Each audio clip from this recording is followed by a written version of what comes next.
उत्कर्ष classes में आप सभी का खैर मकदम है, आप सभी का इस्तकबाल है। दोस्तों उम्मीद करता हूँ आप सभी खैर आफियत से होंगे और कल का जो एग्ज़ाम हुआ था उसको देखकर और ज़्यादा मज़ा आ गया होगा।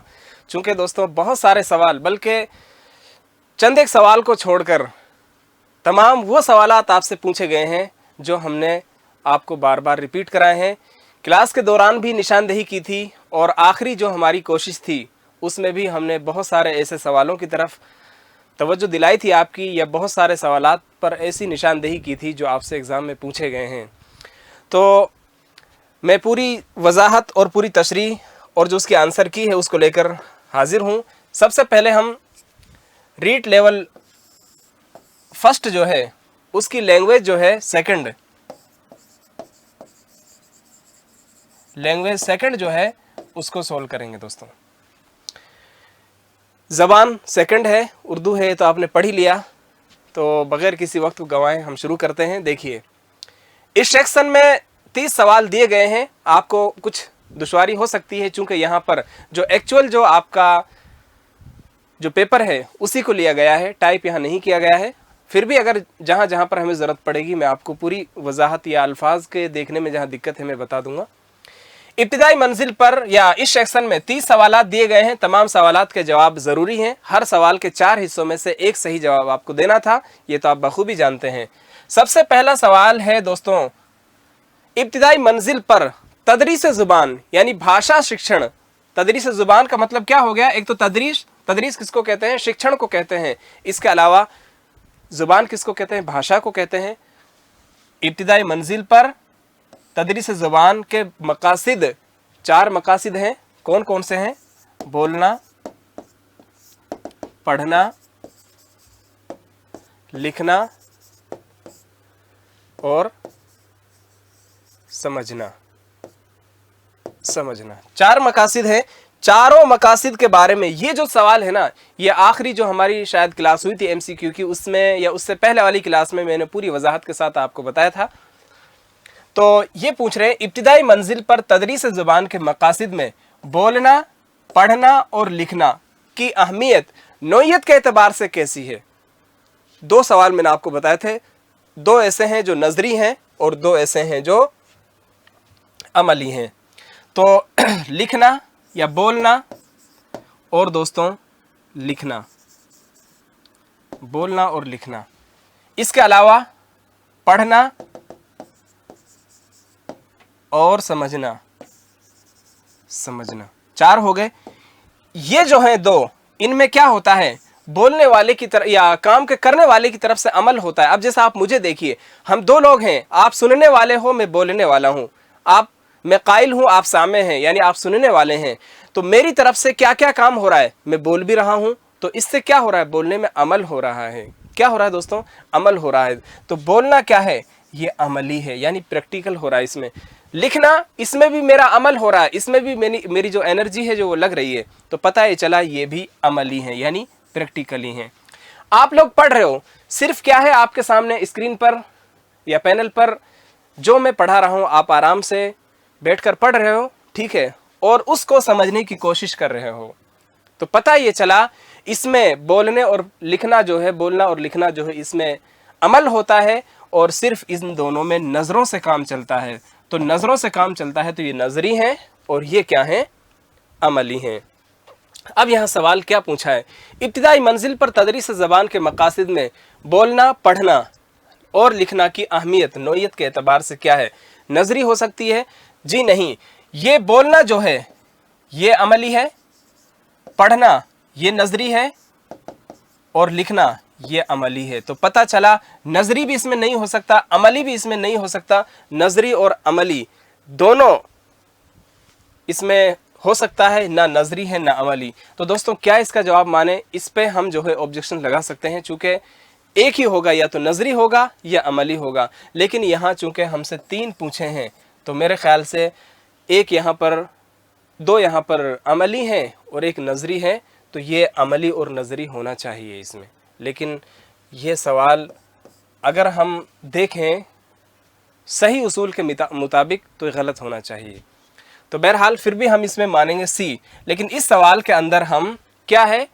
आंसर की का इंतज़ार करेंगे, चूँकि वो क्या मानते हैं। अगर वो जवाब इनमें से कोई मानते हैं तो हम इस पर आराम से ऑब्जेक्शन लगा सकते हैं, और इसकी पुख्ता दलील भी है हमारे पास।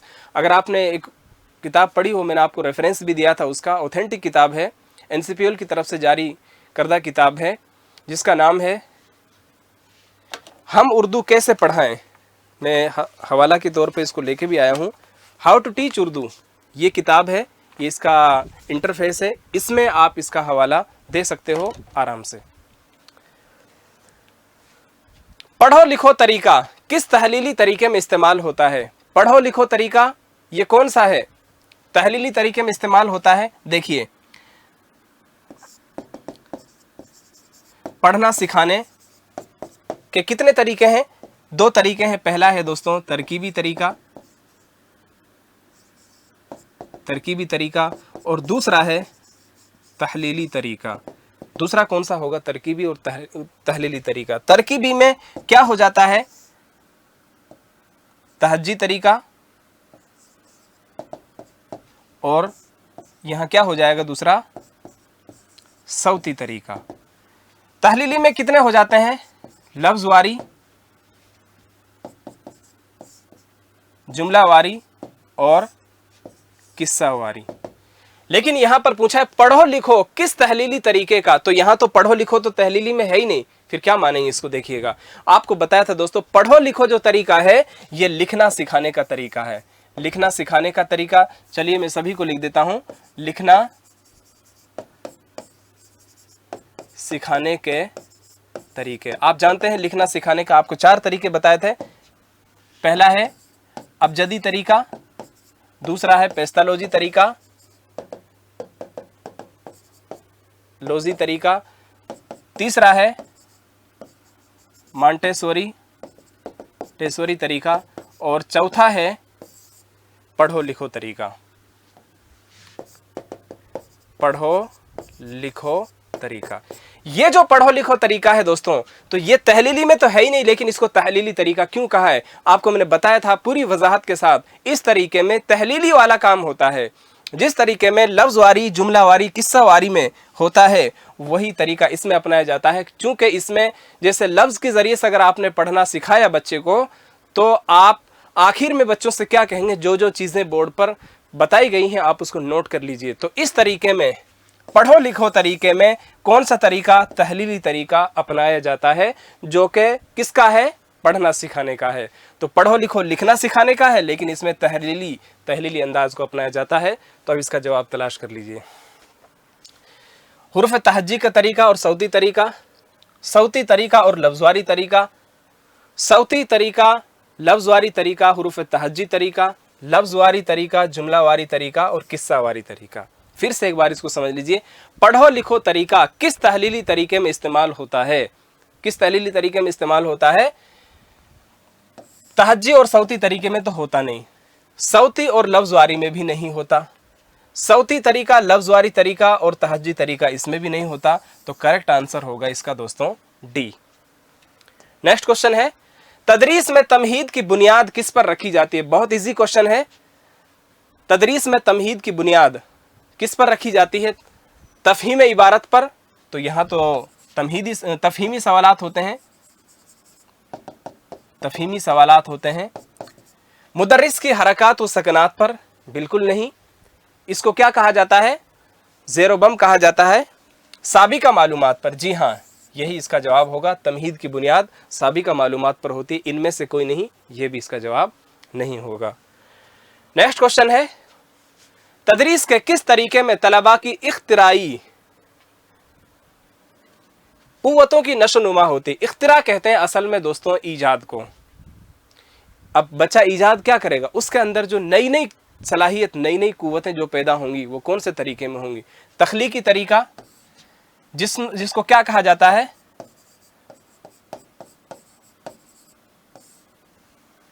रचनात्मक विधि भी हम इसको कह सकते हैं।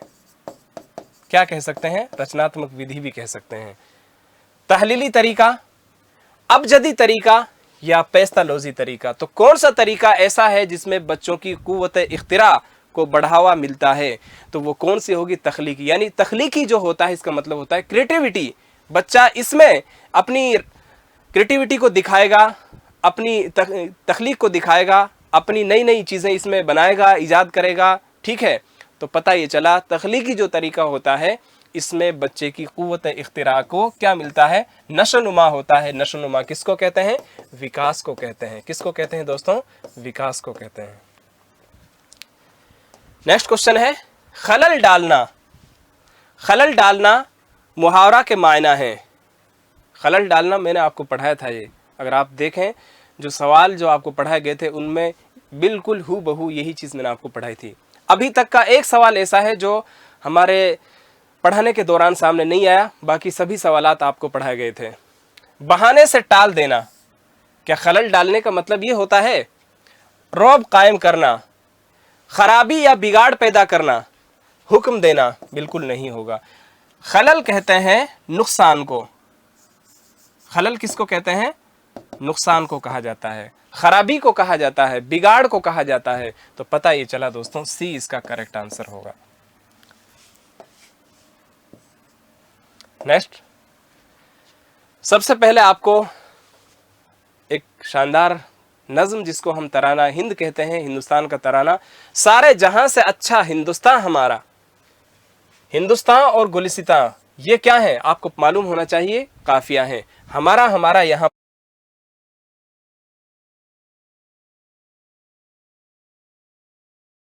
हुआ है, और ये जो है ये यहां पर हिंदुस्तान और गुलिस्तान ये क्या इस्तेमाल हुआ है, दोनों को अलग अलग आपको याद रखना है। तो ये यहां पर रदीफ है और ये यहां पर काफिया है। सारे जहां से अच्छा हिंदुस्तान हमारा, हम बुलबुलें हैं इसकी, बुलबुलों से मुराद यहां हिंदुस्तानी है। ये गुलसिता हमारा, तो गुलस्तान से मुराद यहां पर क्या है दोस्तों, हिंदुस्तान है। गुर्बत में हो अगर हम, गुर्बत यानी परदेश में हो, गुर्बत किसको कहते हैं, ऐसा नहीं गरीबी में हम, गुर्बत में हो अगर हम अपने वतन अजीज के अलावा कहीं दूसरी जगह हो, गुर्बत में हो अगर हम, रहता है दिल वतन में, समझो वहीं हमें भी दिल हो जहां हमारा। पर्वत वो सबसे ऊंचा हमसाया आसमां का, वो संतरी हमारा वो पासबा हमारा। संतरी किसको कहा गया है, पर्वत वो सबसे ऊंचा हमारा, यही पर्वत जो है ना, पर्वत इसी को संतरी कहा गया है। गोदी में खेलती हैं उसकी हजारों नदियां, गुलशन है जिसके दम से रश्के जिना हमारा। ए आबे रूद गंगा वो दिन है याद तुझको, उतरा तेरे किनारे जब कारवां हमारा। शायर ने किसे संतरी कहा है, संतरी शायर ने किसको कहा है, गंगा को कहा है, जमुना को कहा है, लाल किले को कहा है, या हिमालय पर्वत को कहा है? तो मालूम होना चाहिए आपको हिमालय पर्वत इसका सही जवाब है। नेक्स्ट क्वेश्चन है हम बुलबुले हैं इसकी ये गुलसिता हमारा। हम बुलबुले हैं, बुलबुलों से मुराद यहां, बुलबुल से मुराद तमाम हिंदुस्तानी, और ये गुलसिता, बुलबुल का ठिकाना कहाँ होता है, बाग होता है। तो हिंदुस्तानियों का ठिकाना क्या है, हिंदुस्तान है। तो गुलसिता से मुराद यहाँ पर क्या होगा दोस्तों, हिंदुस्तान को कहा है, आसमान को कहा है, गुर्बत को कहा है, या सूरज को कहा है? तो जवाब होगा हिंदुस्तान। ये पूरी नज़्म मैंने आपको जो मॉडल पेपर जो है उसमें लिखी हुई है, और इन तमाम हरूफ पर, तमाम अल्फाज पर हमने डिस्कस की थी। गुर्बत से शायर की क्या मुराद है, गुर्बत से शायर की क्या मुराद है? शजर जी नहीं, पड़ोसी, नदी, परदेश। अगर हम गुर्बत में होते हैं तब भी हमारा दिल कहाँ होता है, वतन में होता है। तो यहां इससे मुराद परदेश होगा, ठीक है। मज़कूरा अशार में, मज़कूरा यानी ऊपर जिक्र किए हुए, मज़कूरा जिक्र किए हुए, मज़कूरा अशार में शामिल काफियों का इस्तेमाल हुआ है। यानी इसमें कौन से काफिये हैं, हमारा और संतरी। संतरी तो काफिये के तौर पर इस्तेमाल हुआ ही नहीं, तो ए इसका जवाब नहीं होगा। आबे रूद गंगा ये भी शुरू में इस्तेमाल हुआ, ये भी नहीं है। बुलबुलें गुलशन ये भी नहीं है। गुलसिता और पासबा ये दोस्तों ये क्या है, बतौर काफिया इस्तेमाल हुए हैं। तो यहीं पर यही जवाब होगा डी। नेक्स्ट क्वेश्चन है मज़कूरा अशार में किस रदीफ का इस्तेमाल हुआ है, किस रदीफ का इस्तेमाल हुआ है?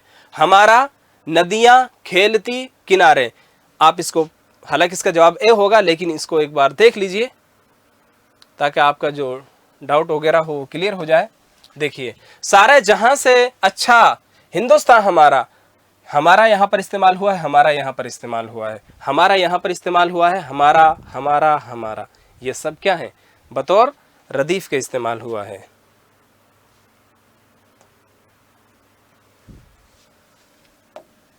तो यहां पर हमारा जो है इसका करेक्ट आंसर होगा। नेक्स्ट क्वेश्चन है, हुरूफ शम्सी तादाद में कितने हैं? कितना इजी क्वेश्चन है दोस्तों, कितना आसान सा सवाल आपसे पूछा गया है। ठीक है, 10, 12, 14 और 11। अगर आपसे तादाद भी पूछी जाती तो वो जवाब भी आपका बिल्कुल, तादाद तो खैर है ही, अगर आपसे हुरूफ को देकर पूछा जाता तब भी आपका जवाब सही होता, चूंकि मैंने बार बार तासा, दाल, जाल, राजा, सीन, शीन, स्वाज़वा, त्वाज़वा, लाम और नून, ये मैंने आपको पूरी तरतीब के साथ याद कराए थे। हुरूफ शम्सी को याद कर लीजिए, हुरूफ कमरी आपको खुद ब खुद याद रहेंगे। काफ किस किस्म का हर्फ है? ये इससे भी ज्यादा इजी, चूंकि अशम्स,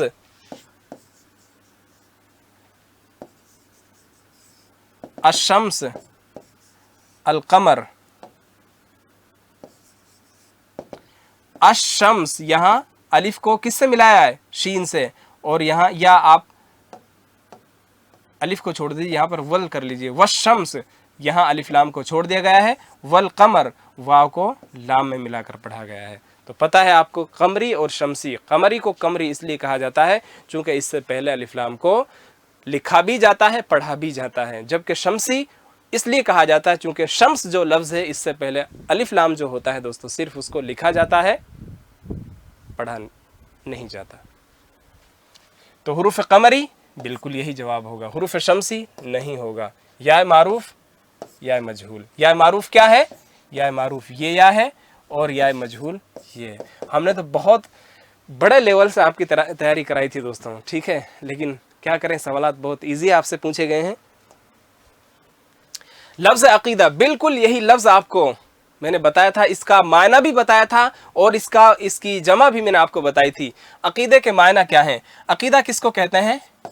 विश्वास को कहते हैं। किसको कहते हैं दोस्तों? विश्वास को कहते हैं। अकीदे के मायना क्या है?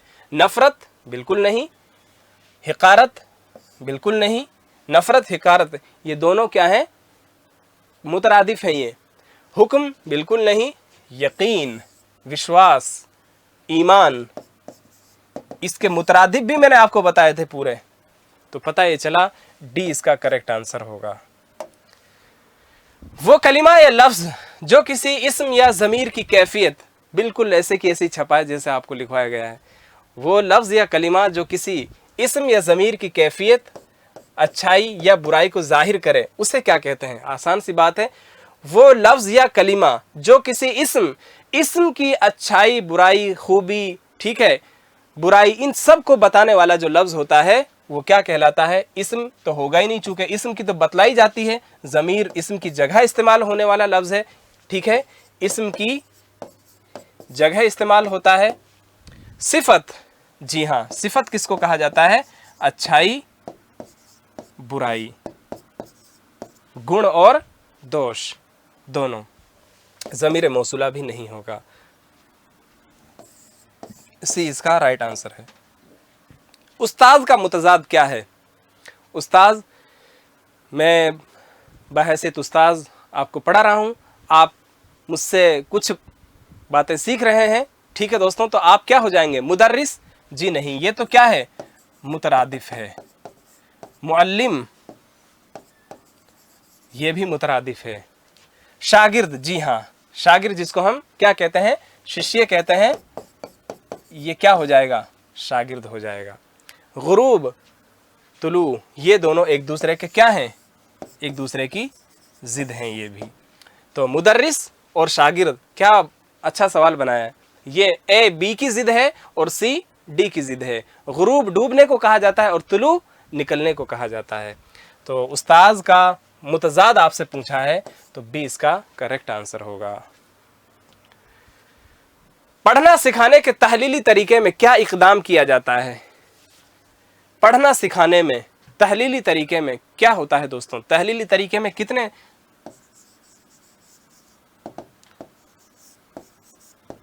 तहलीली तरीके में कितने तरीके होते हैं? लफ्ज़वारी, जुमलावारी और किस्सावारी, ये होते हैं। ये तरकीबी की जिद है, तरकीबी की जिद है। तरकीबी जो है इसमें कैसे चला जाता है? पहले जुज होता है, जुज से कहाँ चला जाता है? कुल की जानिब। अब पता है चला, तो इसमें तहलीली जो होता है इसमें पहले कुल होता है और फिर जुज होता है दोस्तों। तो पढ़ना सिखाने के तहलीली तरीके में क्या इकदाम होते हैं? जुज से कुल की तरफ जाता है? नहीं, ये तो कौन सा है? तरकीबी तरीका है, चूंकि उसमें तरतीब से चला जाता है। कुल से जुज की जानिब, जी हाँ, बड़े से छोटे की तरफ, पूर्ण से अंश की तरफ। ये कुल किसको कहते हैं? पूर्ण को कहते हैं। और जुज किसको कहते हैं? अंश को कहते हैं। तो इसकी तरफ चला जाता है। हुरूफ से लफ्ज़ साजी की तरफ? बिल्कुल नहीं। ये तो किस में होगा? हुरूफ से लफ्ज़ साजी की तरफ किस में होगा? ये तो दोस्तों तरकीबी में होगा, तरकीबी में होगा। ठीक है, पहले हुरूफ सिखाए जाते हैं, फिर हुरूफ से लफ्ज़ साजी, साजी कहते हैं बनाने को। लफ्ज़ से नए अल्फाज साजी की तरफ, ये भी इसी में होता है, यानी तरकीबी तरीके में। तो ये भी तरकीबी। तो 3 तरकीबी और 1 कुल से जुज, ये भी करेक्ट आंसर होगा, इसका तहलीली का जवाब होगा। यूनान, ये सवाल आपको बिल्कुल हूबहू आपको मिलेगा। ठीक है दोस्तों, और ये जो सवाल है ये तो पढ़ना सिखाने का जो पहली दूसरी जो लाइन है ई नोट्स में, उसमें दिया हुआ है जुमला। हाँ, यूनान, मिस्र व रोमा में कदीम ज़माने से पढ़ना सिखाने का कौन सा तरीका राइज है? पढ़ना सिखाने के कितने तरीके हैं दोस्तों? तरकीबी और तहलीली। मैंने आपको ये चीज़ बताई थी कि आप कवाइद और लिखना पढ़ना सिखाने को तो बिल्कुल रट लीजिए, सवाल आपसे उन्हीं में से पूछे जाएंगे। तो कितने सवाल दोस्तों दोहराए गए यहाँ पर, बल्कि और जांच का तरीका छोड़ दिया गया, उसमें से एक भी सवाल आपका नहीं आया। ठीक है, माइक्रो टीचिंग में से एक भी नहीं आया, बल्कि और ऐसे ही मनसूबाबंदी में से भी एक भी सवाल नहीं आया। तो बहुत इजी सवालात आपसे पूछे गए हैं।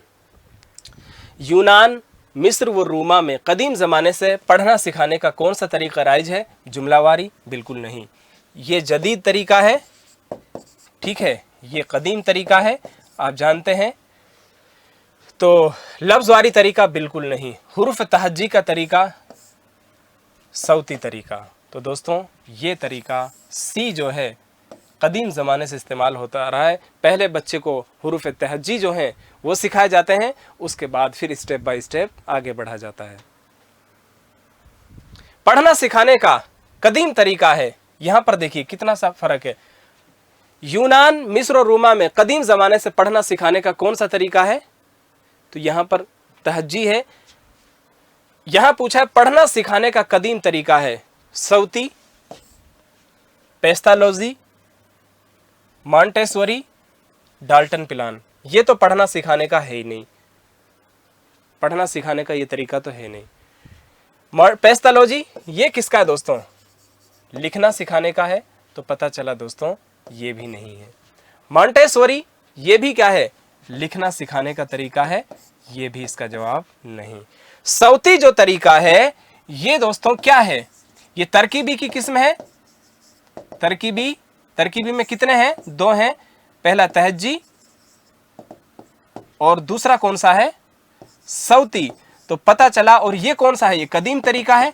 कदीम तरीके में दोनों हैं, तो सौती इसका जवाब होगा। हालांकि इन दोनों में अगर देखें, तहज्जी और सौती में देखें, तो ये कदीम है और ये इसके मुकाबले में जदीद है। लेकिन यहाँ पर कोई ऑप्शन और हमारे पास नहीं है, तो इसका जवाब हमें यही मानना है, ए इसका करेक्ट आंसर होगा।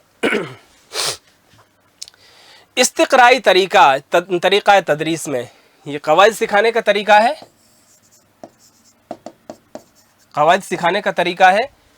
क्या इकदाम किया जाता है? इकदाम लफ्ज़ मैंने आपको कितनी बार पढ़ाया था दोस्तों। इकदाम का मतलब क्या होता है? यानी किस तरह अमल किया जाता है, किस तरह आगे बढ़ाया जाता है, किस तरह सिखाया जाता है।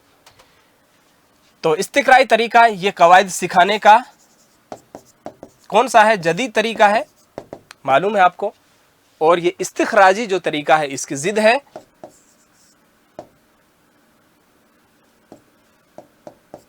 ये इस्तिख़राजी की क्या है? जिद है। इस्तिखराजी की क्या होगी, ये जिद होगी। तो इसमें पूछ रहे हैं इस्तिक्राई तरीका तदरीस में क्या इकदाम होता है, क्या कुल से जुज़ की जानिब चला जाता है। जी हाँ, पहले बच्चे को मिसालें दी जाती हैं, मिसालें दी जाती हैं, फिर मिसालों से किसकी जानिब बढ़ा जाता है, उसूलों की जानिब बढ़ा जाता है। ये लफ्ज़ मुझे भी नहीं समझ में आया, मुनफरिदन से मुजर्रद की जानिब, यहाँ मकरून होना चाहिए था, तब तो यहाँ पर हो सकता था। मालूम से नामालूम की तरफ, पहले मालूम चीज़ें पढ़ाई जाती हैं फिर नामालूम, बिल्कुल ये तरीका भी दुरुस्त है और ये तरीका भी दोस्तों दुरुस्त है। तो यहाँ पर माना है, अब ये जब दोनों दुरुस्त हैं तो फिर बाकी क्या करें, लेकिन यहाँ डी ऑप्शन में माना है बी और सी दोनों। सी भी सही है लेकिन बी में यहाँ पर कंफ्यूजन है, इसलिए हालांकि अगर यहाँ मकरून होगा तब तो ये सभी सही होंगे। मकरून से मुजर्रद की जानिब यानी मिली जुली बातों से तन्हा बातों की तरफ। मकरून किसको कहते हैं, मकरून किसको कहते हैं, मिली जुली, और मुजर्रद किसको कहते हैं, तन्हा, अकेला। तो तीनों जवाब इसके दुरुस्त होंगे। अगर तो ज़्यादा वैसे उम्मीद ये है कि हो सकता है इसमें मिस्टेक हो गई हो, ज़्यादा इम्कानात इसके हैं कि बी और सी इसका जवाब माना जाए, लेकिन हम इस सवाल में भी क्या है इंतज़ार करेंगे आंसर की का। वैसे ज़्यादा चांसेस इसी के हैं, चूँकि ये तीनों भी हैं तो इसमें ए और बढ़ा देना चाहिए था तो सभी इसका जवाब होता। तो अब ये भी है, चूँकि ऑप्शन में ये भी शामिल है और ये भी है, तो मकरून हो सकता है दोस्तों, ये मकरून हो। मकरून अगर होगा तो फिर बी और सी दुरुस्त जवाब है। तख्ता स्याह पर लिखते वक्त उस्ताद को दर्जा में किस जगह खड़ा होना चाहिए। कितना इजी क्वेश्चन, जो आज से कम 10 साल पहले पूछा गया था, यानी 2000 गालिबन 2012 में इसको पूछा गया था। तो मैं उस्ताद की हैसियत से, ये मेरा दाएं हिस्सा है, ये मेरा बायां हिस्सा है, तो मैं किधर से लिख रहा हूँ, राइट टू लेफ्ट में लिख रहा हूँ। जब राइट से मैं लिखना शुरू करूंगा तो फिर मैं किधर खड़े होऊंगा, लेफ्ट यानी बाएं जानिब, तख्ता स्याह के बाएं जानिब। जी हाँ, यही इसका आंसर होगा। नेक्स्ट क्वेश्चन है, चलिए यहां पर इक्तिबास दिया हुआ है। उन शायरों में एक शायर ऐसा भी था जो बादशाह के बुलाए बगैर दरबार में नहीं जाता था।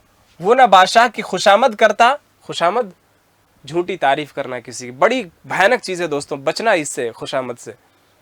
खुशामद, चाहे आप किसी भी जगह पर पहुंच जाओ, किसी अच्छे प्लेटफॉर्म पे, हमारी दुआ तो ये है कि बहुत अच्छे प्लेटफॉर्म पे आप लोग पहुंचे, लेकिन ये इस चीज़ से बचना, इसको अवॉइड करना। खुशामद बहुत इंसान के का जो मयार जो होता है, उसका जो मकाम जो होता है, उसका जो स्टैंडर्ड जो होता है, उसको बिल्कुल पस्त से पस्त दर्जे में लेके चला जाता है, इसलिए इससे बचना। वो ना बादशाह की खुशामद करता और ना ही उसकी तारीफ। खुददार बन के रहो, खुददार बन के रहो, जहां भी बन रहो खुददार बन के रहो, खुशामदी अंदाज कभी मत इस्तेमाल करना। खुशामद करता और ना उसकी तारीफ में शेर पढ़ता। उसका नाम फिरोज था। फारसी का बहुत बड़ा शायर गुजरा है दोस्तों। बादशाह ने बहुत जल्द उन शायरों को पहचान लिया कि कौन कैसा है। एक दिन उसने सबको दरबार में बुलाया और ऐलान किया कि जो मेरी सच्ची तारीफ करेगा उसे एक हीरा इनाम दिया जाएगा। ये सुनकर सब शायरों ने तैयारियां शुरू कर दी, खूब शेर कहे और बादशाह की तारीफ में जमीन आसमान एक कर दिए, जमीन आसमान एक कर दिए। दोस्तों ये क्या है, मुहावरा है, मुहावरा है। अब आप कहेंगे सर यहाँ तो करना आया ही नहीं, आपने तो बताया था कि मुहावरे के आखिर में क्या होता है, हमेशा ना आता है। मैंने ये भी आपको बताया था, कहावत के किसी लफ्ज़ को नहीं बदला जा सकता, जबकि मुहावरा जो होता है दोस्तों उसमें तज़कीर व तानीस, वाहिद जमा और ज़माने की तरमीम की गुंजाइश होती है।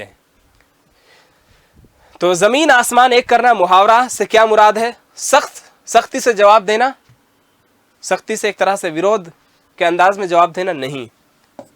जिम्मेदारी कबूल करना नहीं दोस्तों। जान देने के लिए तैयार रहना नहीं। बहुत कोशिश करना, बहुत कोशिश करना। डी इसका करेक्ट आंसर होगा।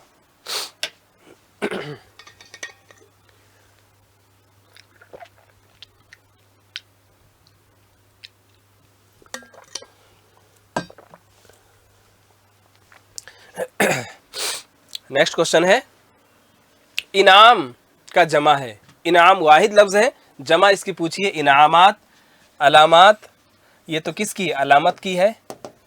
हिकायत की जमा हिकायत, ये भी आपको मैंने पढ़ाई थी। नबातात, नबातात किसको कहते हैं, पेड़ पौधों को कहा जाता है। इनाम की जमा इनामात होगा। इसकी मैंने आपको मुतरादिफ और मुतजाद सभी बातें, इनाम का उल्टा क्या होगा, ये दोस्तों गालिबन 7वीं क्लास से मैं कुछ अल्फाज, मैंने एक सवाल पूछा था जिसमें पूछा था दुरुस्त ज़ुमरे की निशानदेही कीजिए, उनमें ये सभी इनामात हिकायात ये सब एक साथ दिए हुए हैं। और आपकी जो निसाब की जो किताब है, आरबीएससी की जो 7th क्लास की 7th स्टैंडर्ड की जो बुक है, उसमें ये चीज़ दी हुई है एक साथ, इनामात हिकायात, ठीक है, अलामात, ये सभी तो मैंने एक साथ इनको पढ़ाया था, याद होगा। किसी को खुश करने के लिए उसकी झूठी तारीफ की जाती है, उसको क्या कहा जाता है, पढ़ लिया ना पीछे। हसद, हसद तो किसको कहते हैं, जलन।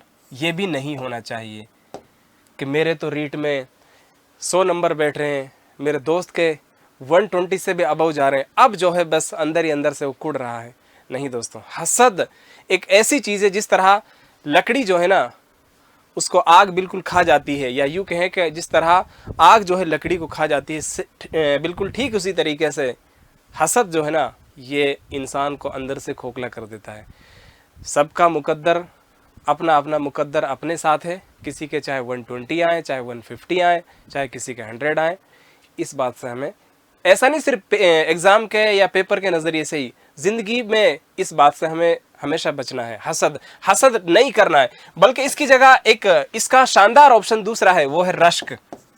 आपने सुना, आपके दोस्त ने कहा कि भाई मेरे तो 130 क्वेश्चन करेक्ट बैठ रहे हैं, तो आपको क्या कहना चाहिए, वाह। ये क्या होता है दोस्तों, रश्क। क्या होता है, रश्क होता है। और हसद, अब आपने सुन तो लिया लेकिन वो बात आपको हजम नहीं हो रही, तो वो क्या है दोस्तों, हसद हो जाएगा। इससे बचना है। सब अपना अपना मुकद्दर अपने साथ है। आपने मेहनत की, आपके दोस्त ने मेहनत की, पड़ोसी ने की, उसका लक उसके साथ है, आपका अपने साथ, मेरा मेरे साथ। तो हसद से बचना है। खुशामद, ये बदतरीन चीज़ है, हालांकि खुश करने के लिए इसको ही इस्तेमाल किया जाता है, और यही इसका जवाब होगा। आलिम, जानने वाले को, विद्वान को, और ताज्जुब, हैरत को कहा जाता है, हैरत को कहा जाता है। तो यहाँ पर भी इसका करेक्ट आंसर है। मज़कूरा बाला इक्तिबास में जिस शायर का जिक्र किया गया है, आसान सी बात है, फिरोज का इसमें जिक्र किया गया है। गालिब इसका भी नहीं है, मीर का भी नहीं है, फिरोज ये फारसी जुबान के शायर थे। नेक्स्ट क्वेश्चन है, वो ना बादशाह की खुशामद करता और ना उसकी तारीफ में शेर पढ़ता था। इस जुमले में था जो है उसका ताल्लुक है।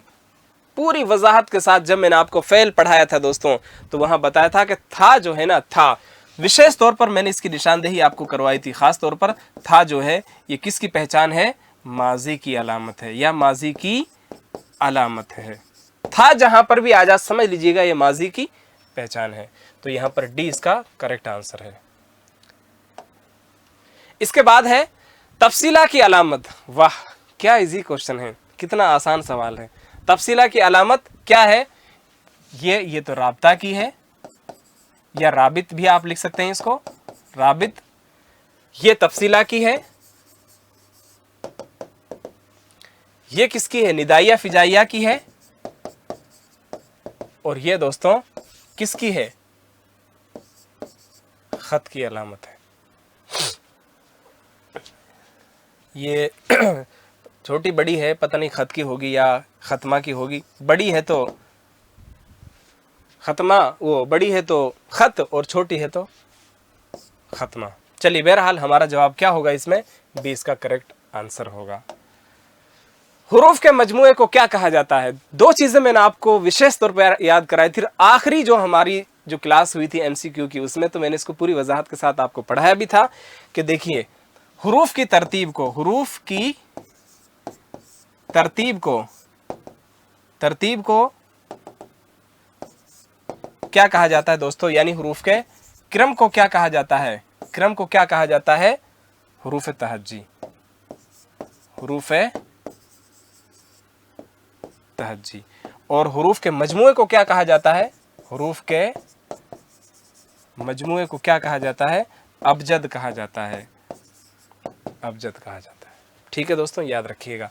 तो हुरूफ के मजमूए को अबजद कहा जाता है, फसल नहीं कहा जाता, हरकात और सकनात एराब को कहा जाता है। ठीक है, हुरूफ तहज्जी किसको कहा जाता है?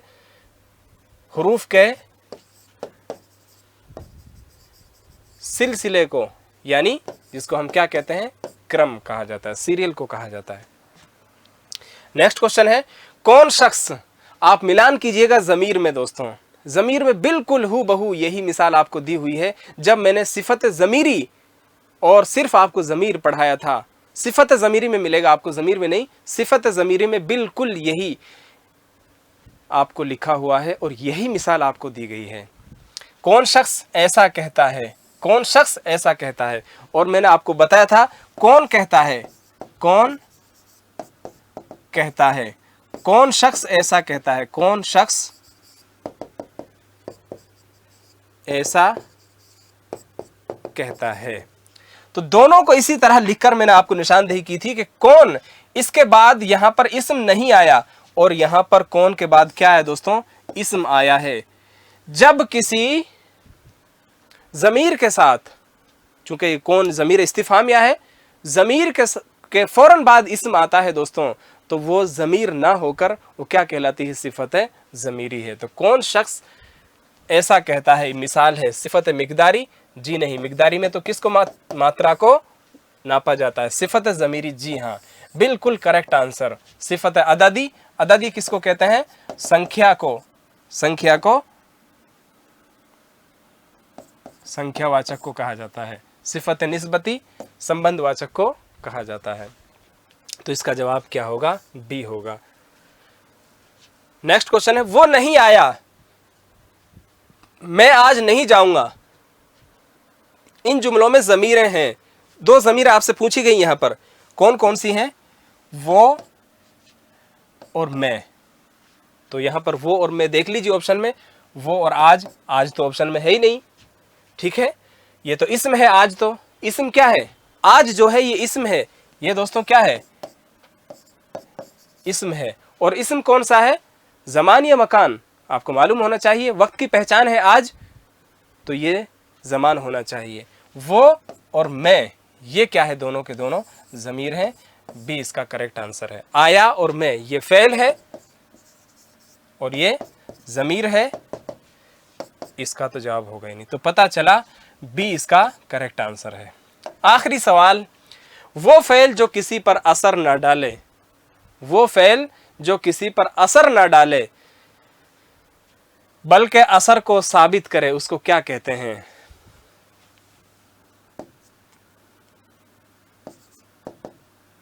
चलिए वही अपनी पुरानी वाली मिसाल ले लेते हैं।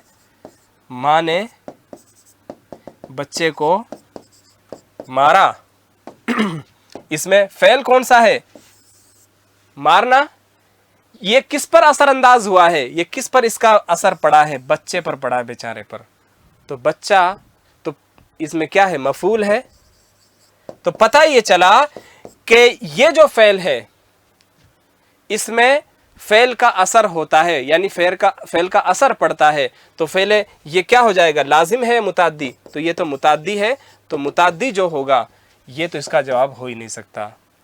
मुताद्दी और लाजिम भी इसका जवाब नहीं होगा। ठीक है, पता ये चला नाकिस, फ़ेल एहतमाली होता ही नहीं कुछ, और फ़ेल नाकिस इसका जवाब है।